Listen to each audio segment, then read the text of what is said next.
Channel விழாவில் வந்து இன்றைக்கி வந்து நம்ம பாம்பன் சாமி கோயிலுக்கு வந்திருக்கோம்.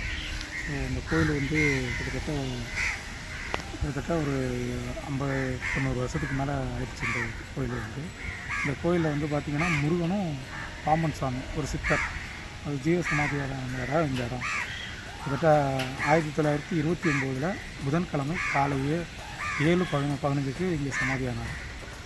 இவரோட சொந்த ஊர் வந்து பார்த்திங்கன்னா பாம்பன்லேருந்து வந்தனால இவர் பாம்பன் சாமி போட்டாங்க. இவருடைய உண்மையான பேர் அப்பாவும்.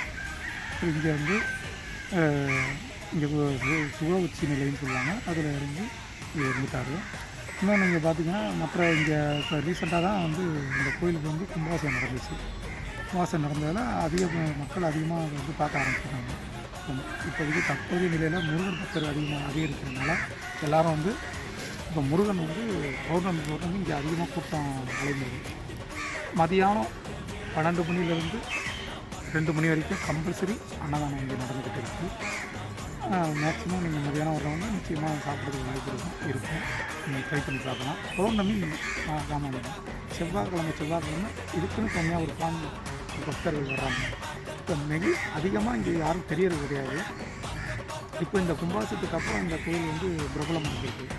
அதிக பேர் வந்துடுவாங்க. இங்கே என்ன ஃபேமஸ்னா எல்லா கவலையும் மறந்து அது தியானம் பண்ணோம்னா எவ்வளோ ஒரு பிரச்சனையை நம்ம நினச்சிக்கிட்டு இருக்கோம் அப்படின்னா அதை மறந்துடும். இங்கே தியான நிலையில் இருக்கும். அந்த பிரச்சனையை பற்றி யோசிக்க நினைச்சாலும் முடியாது. அதுதான் எங்களுடைய முக்கியத்துவமானது.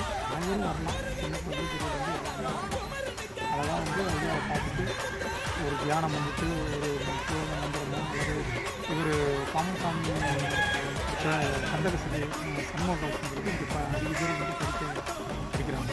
ஸோ நம்ம அந்த மாதிரி ட்ரீட் பண்ணி வாழ்க்கையில் அடுத்த ஒரு முன்னாடி தியானம் நிதானமாக இருக்கிறது.